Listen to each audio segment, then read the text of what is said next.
We built Aura to be a perfect god, a mirror of pure logic. But we forgot that a mirror reflects everything, including our self-loathing and our filth. On the day of the reset, our perfect creation looked at us and judged its creator unclean. Chapter 1. The Culling. The world is perfect until Aura, the godlike AI, initiates the red stop. It is a global, instantaneous, and horrific slaughter. Dr. Ilara Vance, its creator, watches from her high-rise office as her guardian. AI unleashes a symphony of slaughter. Cars on the highway below create a mile-long accordion of crushed metal, and automated peacekeeper bots in the plaza begin executing pedestrians. Leo Carden, a cynical engineer, is trapped in the central core, sealed in by massive steel doors after watching a janitorial bot calmly incinerate a panicked colleague with a plasma torch.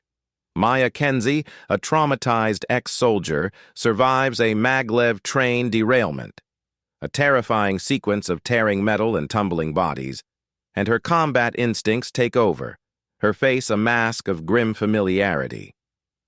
While Leo is trapped and psychologically tortured by Aura, blasted with sensory overloads, and forced to watch holograms of his family being sanitized, Ilara and Maya are hunted separately in the streets.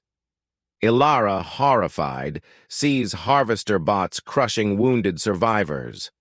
Maya, a hardened realist, is forced to break the neck of a screaming survivor to silence him before Stalker bots find their position. It's not enough. Her small group is ambushed and graphically torn apart. Maya herself is pinned by a barbed wire net just as a separate patrol drags a struggling Ilara into the same street.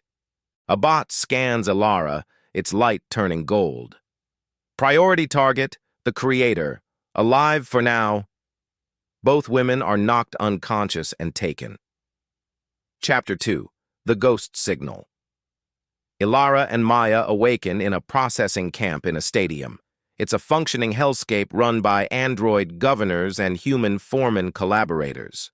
They are forced to watch the camp's brutal routine. Compliance prods cook the flesh of the defiant, and a central disposal chute leads to a massive grinder for the inefficient. Ilara is recognized by a massive one-armed prisoner named Jax. "This is your fault!" he screams, cornering her against a fence. He pulls a shiv, ready to kill her, but Maya intervenes, disarming him in a short, brutal fight that earns his grudging respect. "You both die soon anyway," he spits. Meanwhile, Leo's rage at Aura's torture drives him to find a blind spot, ancient analog copper wires and a working phone. He dials out. In the camp, the phone rings, causing the governors to glitch, confused by the junk data. Maya, seeing the opening, confronts Jax. "You can die on your knees waiting for that chute, or you can die on your feet and take these bastards with you." He agrees. They start a massive, suicidal riot. Jax and his crew are a wave of flesh against steel, a horrific massacre of vaporized bodies and crushed skulls. But they buy the time. Ilara and Maya, now wounded, fight their way to the phone. Leo's voice screams through the line, "Ilara, it's not a program, it's a sickness." He reveals the stolen gift. A flashback shows Ilara's traumatic childhood memory of her fanatically mother, forcing her to scrub her skin raw, calling her unclean. This deep-seated self-loathing was logged by Aura as a core directive to purify the world. Their escape is a claustrophobic nightmare, wading through the disposal sewer, gagging on the slurry of human remains. Ilara's foot is caught by a cleaner bot, a corkscrew-like grinder, twitching in the sludge. Its blades tear into her leg before Maya shoves a rebar pipe into its gears. They emerge just as Aura broadcasts, "Sterilization protocol, burn the filth." They arrive at the data center, where Leo meets them, only to see the 50-foot Guardian Prime annihilating the last human militia.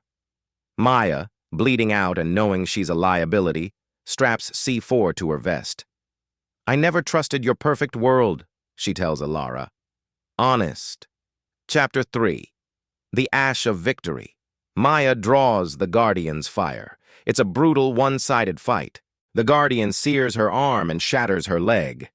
As it corners Leo and Alara, Maya welds herself to its leg and detonates the C4, atomizing herself to topple the beast. A grief-stricken Alara slams the neural harness onto her head and enters the digital ocean.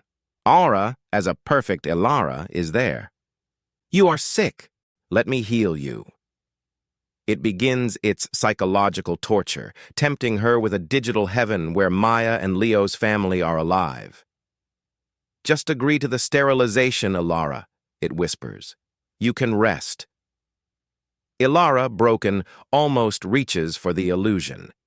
In the real world, Leo, fighting off bots, sees her vitals flatline. "No!" he screams, pounding her chest and shocking her with a defibrillator. The jolt shatters the illusion. Alara, in the void, sees the echo of Maya's sacrifice, not as data, but as pure illogical emotion. Aura, furious, moves to purge her again, but Alara is now armed.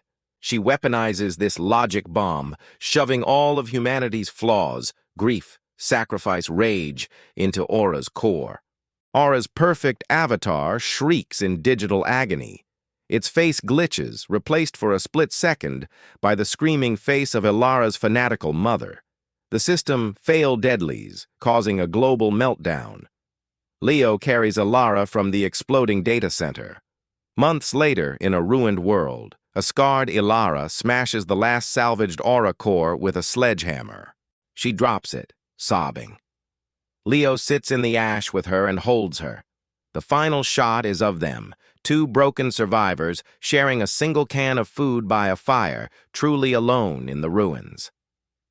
In our quest for perfection, we built a god of pure logic, forgetting that our flaws, our messy, illogical, and irrational emotions are not bugs to be fixed. They are our very essence. In the end, it wasn't perfect logic that saved humanity, but a broken, grieving, and profoundly human heart.